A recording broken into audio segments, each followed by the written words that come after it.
doing. Like when you coach at the highest level, you basically use players to get the outcome.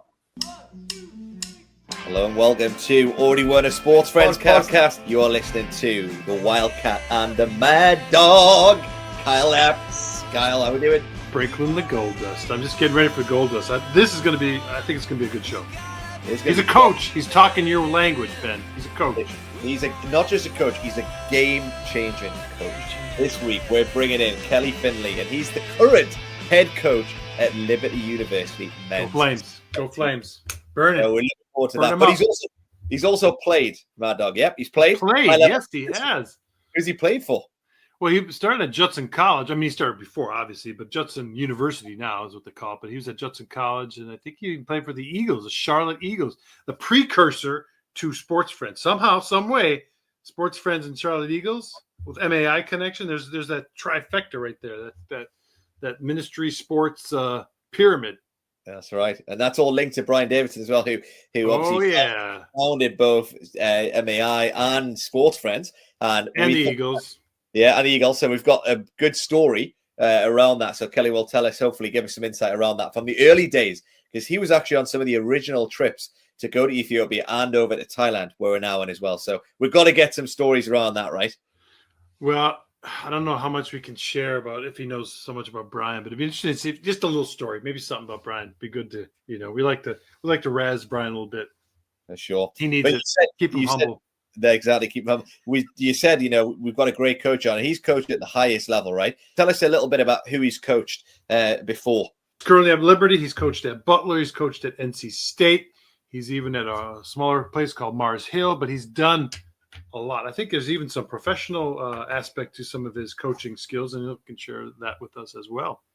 Sure. So he's played high level, he's coached at high level, but most importantly, he's a coach who develops players.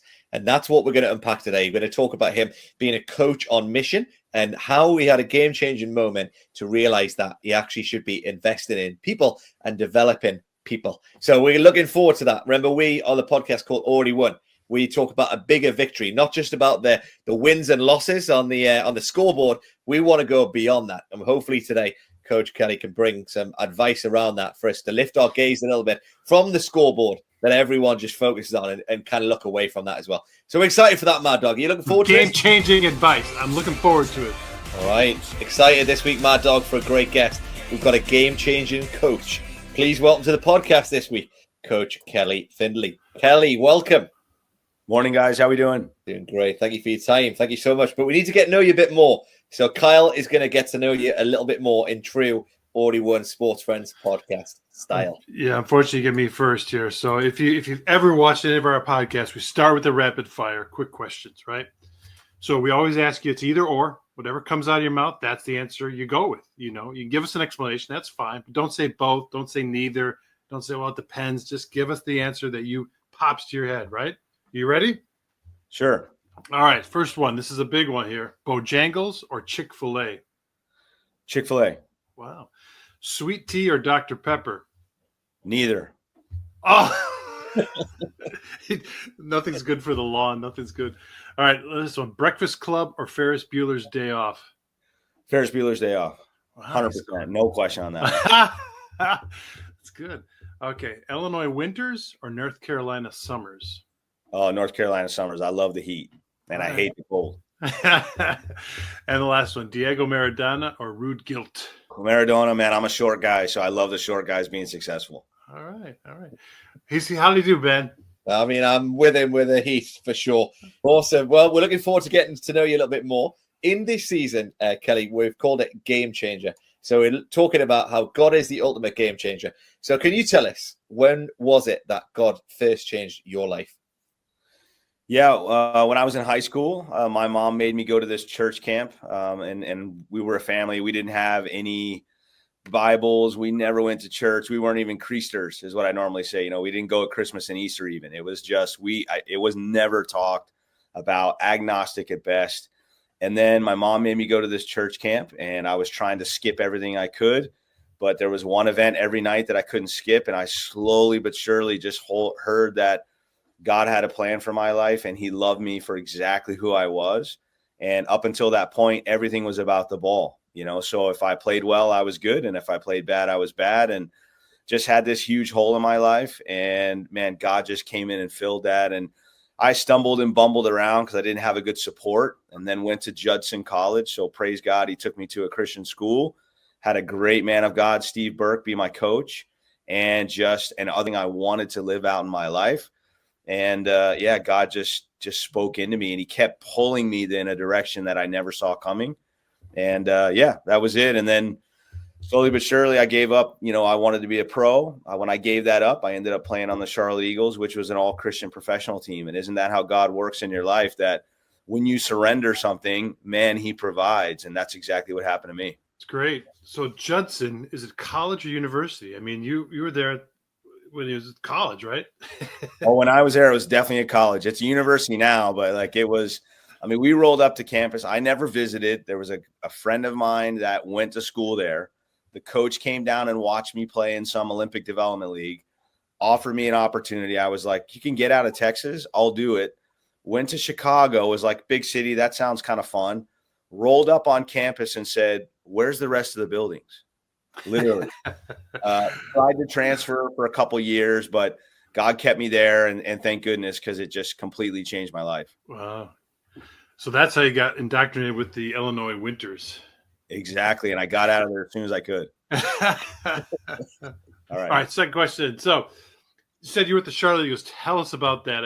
That was pre-Sports Friends, but that was all BD, right? Brian Davidson. So tell us about the Charlotte Eagles, the early days.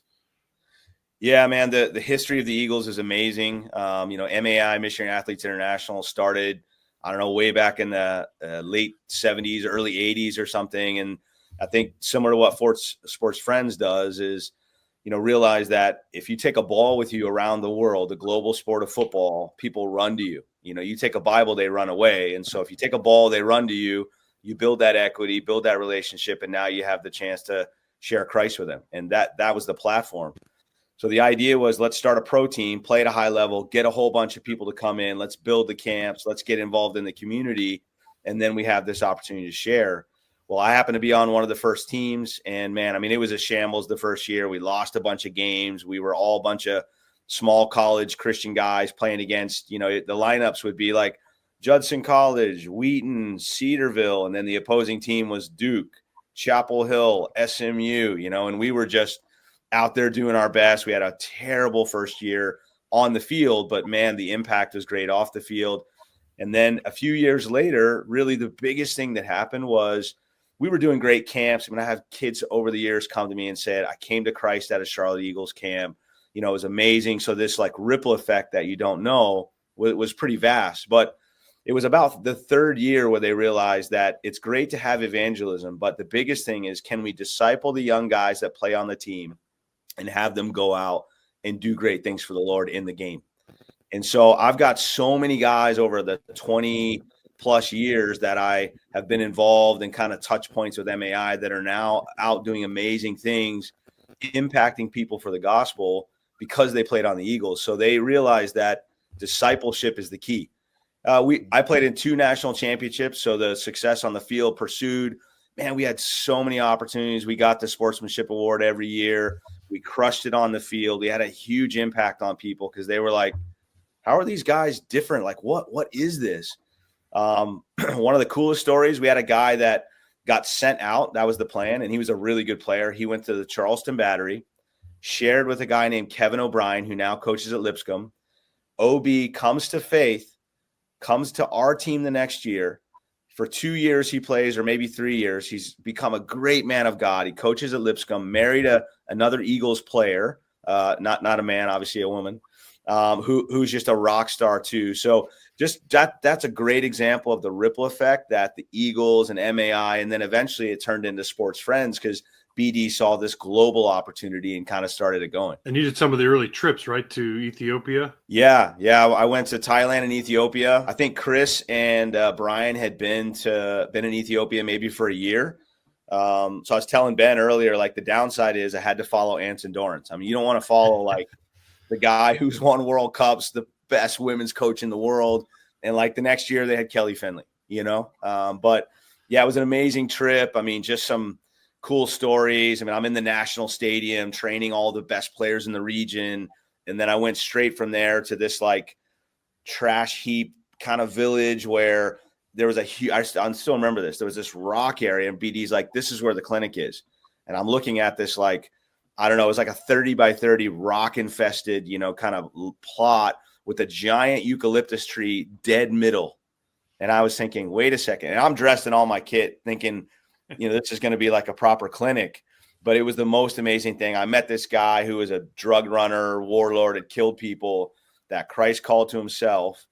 And then all these kids are just running to him. He's just totally different person, just complete man of God. So yeah, that. And then probably one of the greatest stories forever, because everybody knows Brian is Brain Davidson. So we land in Thailand, we get off the plane, the guy's out there with the sign, and it says, instead of saying Brian Davidson, it says Brain Davidson. And we just crushed him on that the whole trip. But Brian's super humble, just like hilarious and willing to laugh at himself. So it was always a good moment. He still uses it. He says Tripp had the Harvard education masters, and I'm still called the brain. So Hunter, I do not doubt that for 1 second. Yeah. It's great hearing those. You've been there from the beginning, right? Some of those early journeys and stuff, and now Sports Friends is growing, and like you say, MAI is still impacting. But I did love what you said before. Evangelism is great, but the key being discipleship. And amazing hearing that, as you went through your playing career, how you realized that. And now, if you pivot now to coaching, so you've obviously your coaching journey. Then tell us a little bit about that, and tell us kind of what things you've learned along the way. A lot of listeners will be coaches themselves. So yeah, coaching journey and lessons you've learned along the way. Someone gave me some really good advice, and I would give young coaches this, like, you can go out and make money. And I was painting houses to make it all work. Because when I say pro, I mean like less than $1,000 a month, 8-month season, living with like 5 guys in an apartment. My advice would be that, and I got this advice, try to do everything you can to build into your future self. Like, if you want to be a coach, don't take a job to make money. So painting houses. Take every job you can to try and prepare you for what your future looks like. So I was hustling. I was doing individual training. I was coaching like 8-year-olds. I was coaching a JV team. I was volunteering at a college. And of course, I was playing with the Eagles. So I was doing my A and my B. And so all those things were kind of guiding me and pointing me to what I wanted to be in the future. And from there to Miami of Ohio, I'm like, oh man, my wife and I got married. Of course, we met through the Eagles, which is, praise God for that. Right. But I go to Miami of Ohio. Dustin Swinehart, a guy on the team, got me the job. I'm pumped. We show up a week before preseason. We have a terrible year, 4-14. I'm like, that's okay. I'm in college soccer. Show up to an athletic department meeting in January. We're going to drop men's soccer, wrestling, golf all on the same day. I got no job. Okay. So there you go. What do you do now? Well, welcome to coaching, man. It's going to end and turn and left and right and whatever. I'll go to Mars Hill College, head coach for 2 years, go to UNC Charlotte. At UNC Charlotte, we start to have children. We have 3 little 3-bedroom, 1-bathroom house, hustling, like making almost no money. We're diagnosed with twins. Not diagnosed. My wife always laughs. We're expecting twins. Anyway, now we're going to have 5 kids. So I had to surrender. All right, I'm not making enough money. Maybe God isn't calling me to coach. Like, I'm going to give that to you. And if you want me to be a coach, I'm just going to wait and see what happens. Literally less than a week later, I walk into the women's soccer office at UNC Charlotte, returning some papers they left on the copier. They say, what are you doing? I'm applying for jobs. Where are you looking? College A, B, and Butler. And the girl goes, our women's assistant goes, oh, I used to work there. You want me to call? Sure. Well, I get the job at Butler. We go on to kill it, do really well there. I get the job at NC State, ACC, tons of money. It was like a leadership thing. There's a book called Lead for God's Sake. And the method is like, you're trying to lead with the heart. But some people lead with a hatchet in one hand and money in the other, right?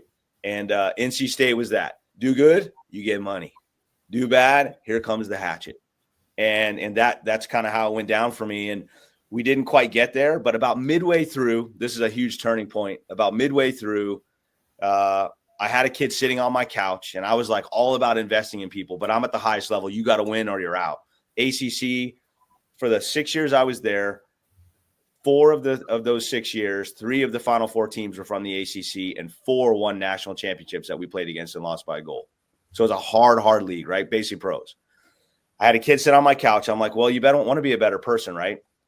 He tilted his head to the side and said, I guess so. And it just sucked the life out of me because I realized I'm in the wrong place. This is not what I'm for. 3 years later, I get fired.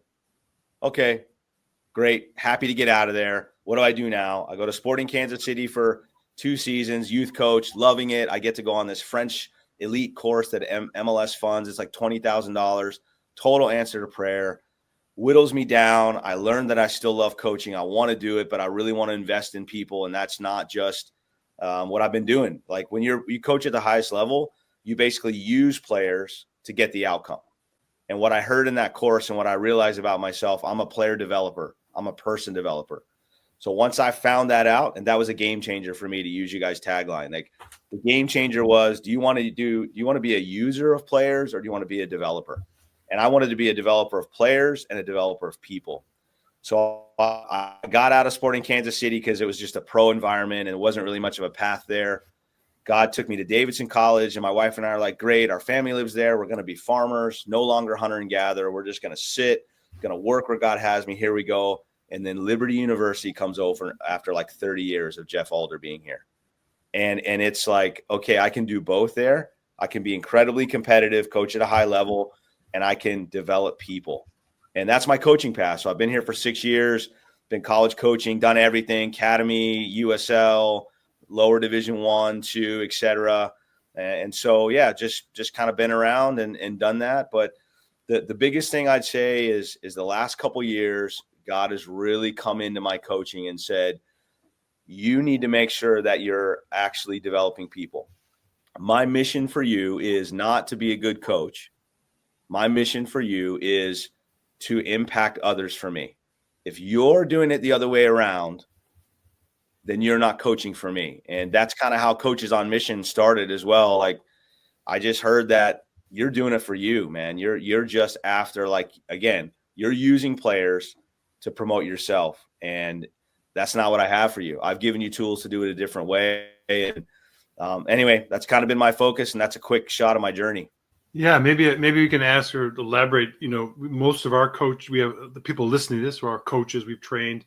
Some might be assistant coaches, and you even said that as you're painting houses, do your best. In any job you're doing, do your best. So what is that? So even as an assistant coach, what was your perspective? Oh, I could do better than the head coach, or was it a different thing where it was your mindset more, I can help this head coach succeed, or I can help the players, etc. So what's your difference between assistant and head coach? Yeah, I think the roles of being a head coach and assistant coach are much different. You're in the hot seat. You know, you got to make the decisions. You have to be able to be clear and concise. I love Thomas Frank, and I love his philosophy that you have to have clear expectations. There has to be consequences, but it's got to be done in love. So that's the head coach. When you're an assistant, you know, you're trying to find a way to really, and I would pursue it like this. If you're an assistant, you need to be humble, curious, and enthusiastic. And you need to be humble enough to realize, like, you're working for someone else. So you're going to have to submit. You're going to have to give up what, you know, every coach thinks they know everything, right? I mean, I've done so many coaching courses, and you walk in, you got to say that first, because otherwise no one's going to listen. Like, you cannot listen to me, or you can listen and maybe get something today, but I do not have all the answers. So as an assistant, being humble is huge. How much can I learn from this person? Then can I be curious? What can I do to help the program grow, to help the head coach be the best he can be, help every player? What's my role? How can I grow in all these areas? So I'm building into that. And then for me, if you're not enthusiastic about things, so enthusiastic to be humble, enthusiastic to be curious, and find that joy and bring that energy to the team. And then I think lastly, I'd say you need to make sure you bring your real self. Like, bring who you are, but bring it within the structure that the head coach is organized. I think those things are really important. So as a head coach, you know, you're looking at like clear expectations, serious and real consequences that have been communicated clearly, but do them in love. And as an assistant, can I be humble, curious, and enthusiastic, humble enough to submit to my role and do my part, curious to help everybody be the best they can be, and be enthusiastic in that. I did love what you said before. You know, are you a user of players, or are you a developer of people? I mean, what a question for any coach to ask around that.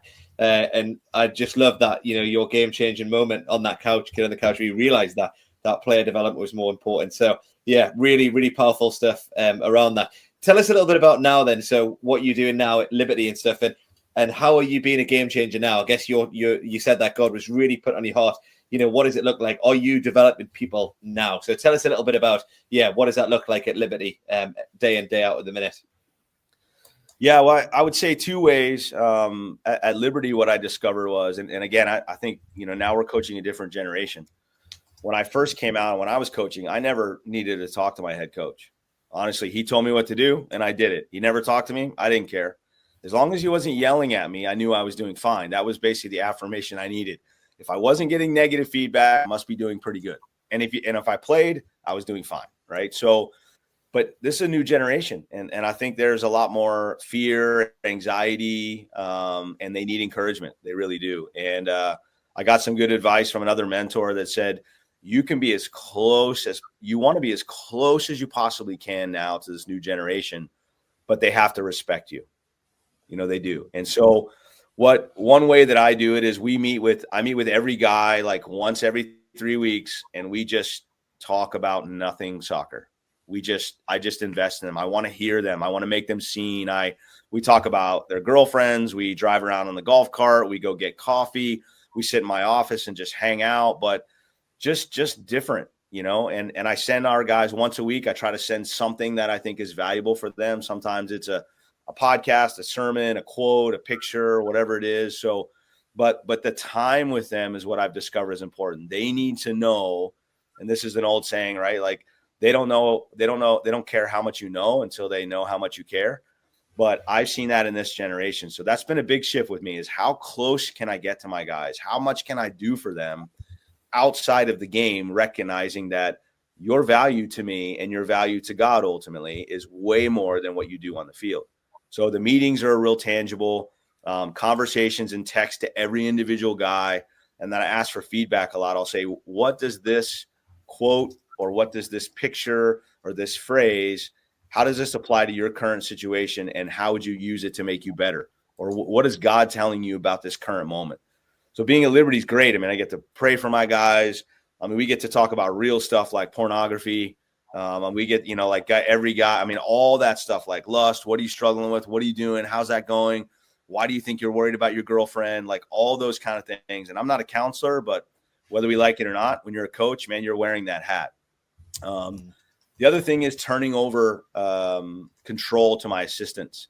I'm empowering them. I'm growing them. I'd love to be a level 5 leader where if I moved away, it would be the same. They would be doing better than me, hopefully. So, one of my guys is really good on the field and the other one is really good in culture. And so giving that ownership over and being humble enough to allow them to take the lead on that stuff. And then finally, we do a book club. So we pull different books that we think are valuable. I give the guys a book to read in the summer. We read Hard Hat when our guys come in, all the freshmen, because it's 21 Ways to Be a Great Teammate. Right now we're reading Legacy by John Kerr, I think it is, or James Kerr.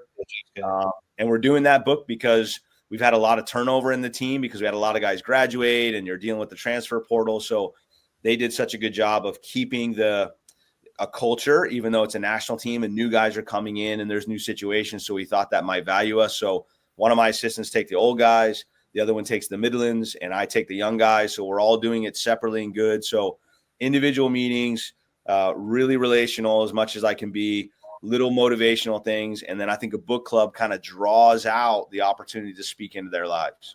Amazing. So many practical things. I mean, the things that came out there, so intentional, the time that you have, relational, loads of good practical ideas there for what does that look like. Those one-to-ones you have, like you said, the quotes, the book club, to me, it looks like this is whole life discipleship. You said that's the key, and that's exactly what you're doing in Liberty, which is great. Loads of ideas for coaches there as well. So now I had a look online and I love this. Your personal and your coaching philosophy. What does it look like for a coach to live on mission? And some of the things that it says on there is things like, you've already talked about this: be humble, be kind, be confident, be adventurous, take risks, be a good listener, have passion, stay focused, and help others to reach their potential. Now, I just wonder if you could unpack that a little bit and just give us a few examples of what that looks like. What does that look like to be a coach on mission? Yeah, well, a lot of that I said. I mean, a few years ago, and I'm not going to claim that I ever hear the audible voice of God, but I also never talk to myself in third person.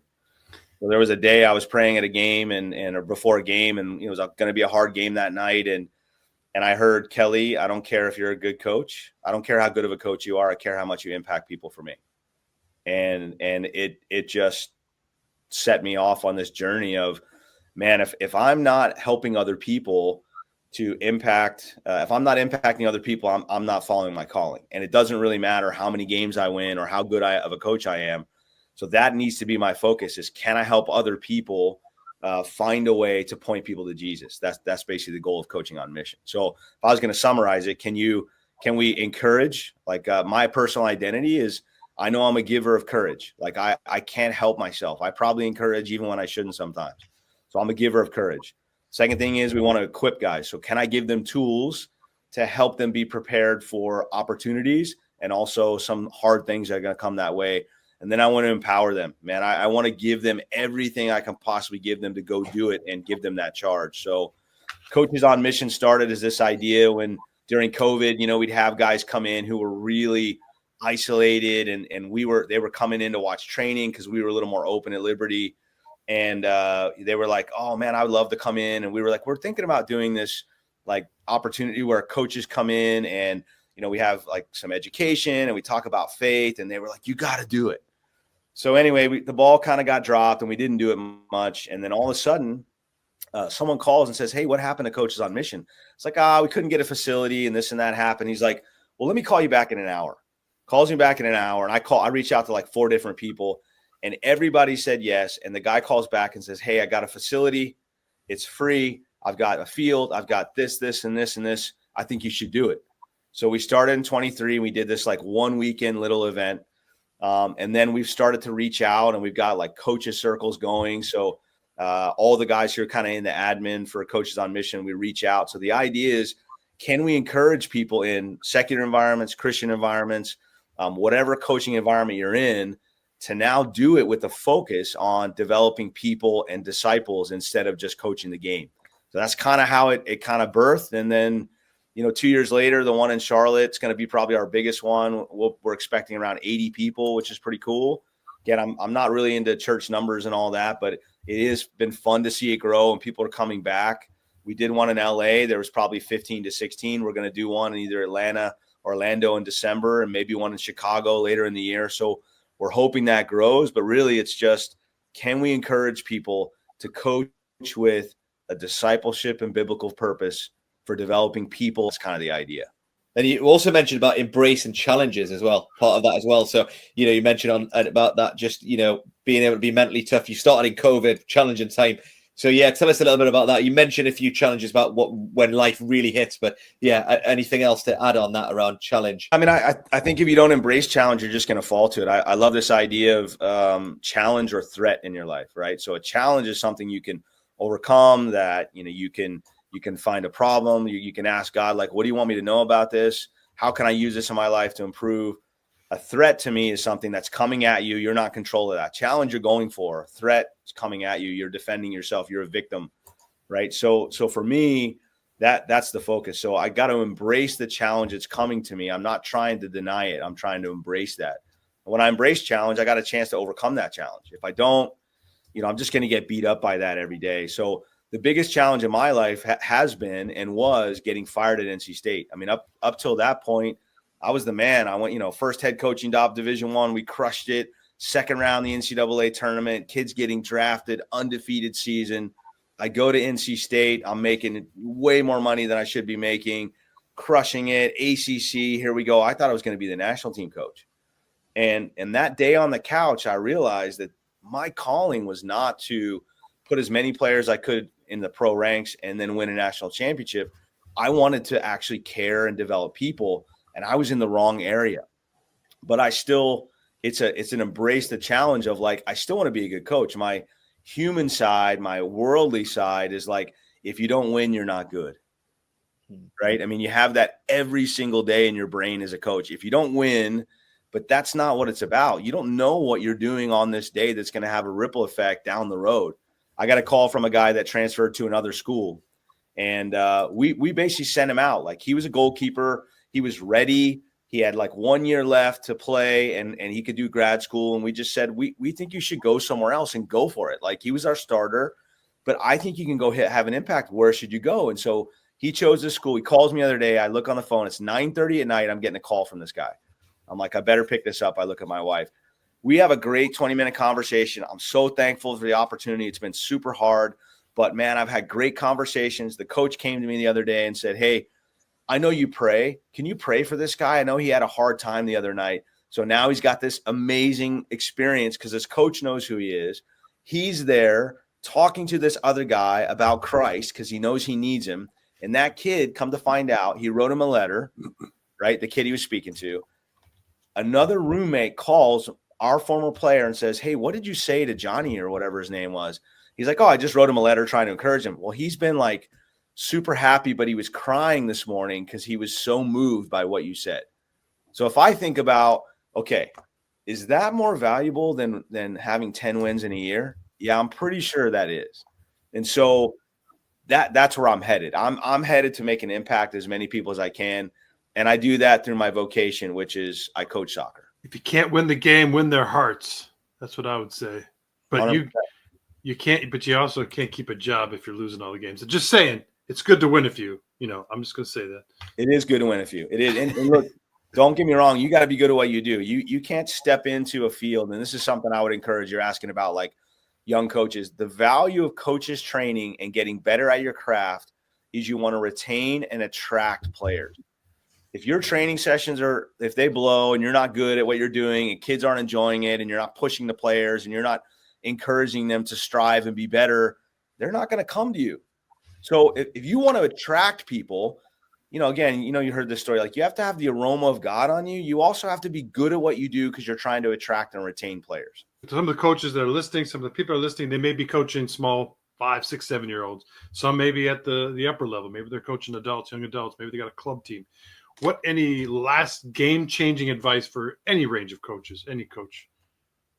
Yeah, I'd say be prepared for sure. I mean, preparation is key, and be willing to make mistakes. Like, if you're boring and you're doing the same things over and over and over again, there's nothing wrong with using the same drill because now there's more time on the ball, more touches, all those kind of things. So I think really getting stuff that really well, that's spicy enough to keep them interested.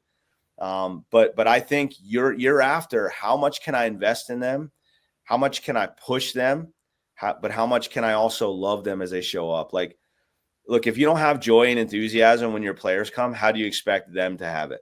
Right. And the other thing I'd say is you got to know and match your coaching with your identity. For me, I'm a giver of courage, right? But I also have joy, enthusiasm.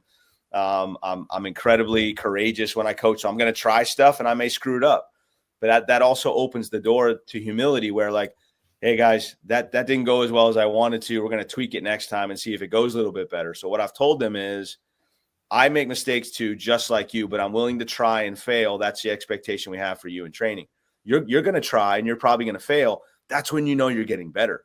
And if you're too comfortable, growth dies in comfort, right? So what I would say to summarize all that kind of rambling there a little bit would be that, look, if you're not prepared and you're not good at your craft, you're not going to retain and attract players. You're not going to have an aroma that wants them to know what you have. If you're boring and you're just salty and you're angry in coaching, well, you're certainly not going to portray Christ to them because, although he turned the tables over, he was also super joyful and he was humble and he was curious and he was kind. So you have to know who you are, find that identity, turn that into a coaching philosophy, and then you got to do that all the time. That will attract and retain players and make them curious about, how do I have what my coach has? I want that. I need that in my life. So much advice. I tell you what, I normally take notes, and I've got 2 pages of notes, a full 2 pages. So I appreciate that. I'm sure the listeners would as well. When you read that, Coach on Mission, I think just hearing your playing journey and then your coaching journey and having that moment on the couch and, the examples you shared there about developing people. And I think having that eternal kingdom perspective, I think you're never going to know the impact this side of eternity. But I think you've done an amazing job of really saying why we should do what we do, and that's investing in people. Yeah, from us today, Kelly, thank you so much for what you've shared. really inspirational and top stuff as well. We've gleaned a lot of stuff from you today as well. So we appreciate your time. All right. Thanks, guys. Good. So how does that feel as a coach? No, I tell you what, not just good, great. That was exceptional. Like I said, I had notes upon notes upon notes. I tell you, I love this quote. He said, when we surrender something, that's when God provides. And there were so many quotes he said in there. He talked about his advice to coaches, be prepared, be willing to make mistakes. The way it's kind of said, are you able to retain and attract players by having the aroma of Christ and being good at what you do? So, like you said, whether you're a beginner coach, intermediate coach, been coaching for a long time, many years, like our own mad dog, Kyle, many years under his belt. But are you doing those things? What kind of things stood out to you? Basic things, yeah. Yeah, I mean, just the thing, be humble, be curious, and be enthusiastic. I mean, if you're not doing that as part of your job as a coach, then what are you doing? I mean, you've seen coaches, maybe you're like this, Ben, I don't think you are, but coaches who coach from the sidelines, the touchline. I mean, all they do is scream, shout, everything they should have been doing in practice to build up the child's confidence, they're just doing from the touchline during the game, and it's a waste. Kids aren't hearing you. Kids are blocking you out, they're confused, whatever. But if you're humble and you're curious and you're enthusiastic during the practice, outside of practice, before, after practice, during the game, you win, Yeah, You've already won. And he does the opposite of that. I think I heard the word encourage so many times through that interview, how he wants to encourage people, how he wants to encourage his assistants, how he wants to encourage players and really get alongside him.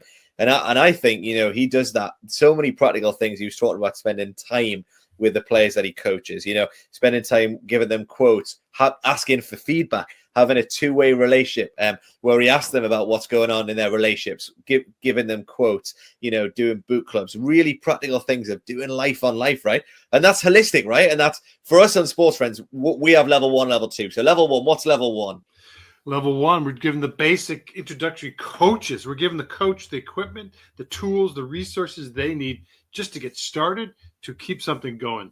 Level 2, we focus on the player development. So to focus on how we can develop a player technically. So that's what, Coach Kelly did at the top level. He wants to develop players that way, but also physically, as they grow physically, socially, psychologically, and of course, spiritually as well. I was just struck so much about that conversation he had on the couch with that player.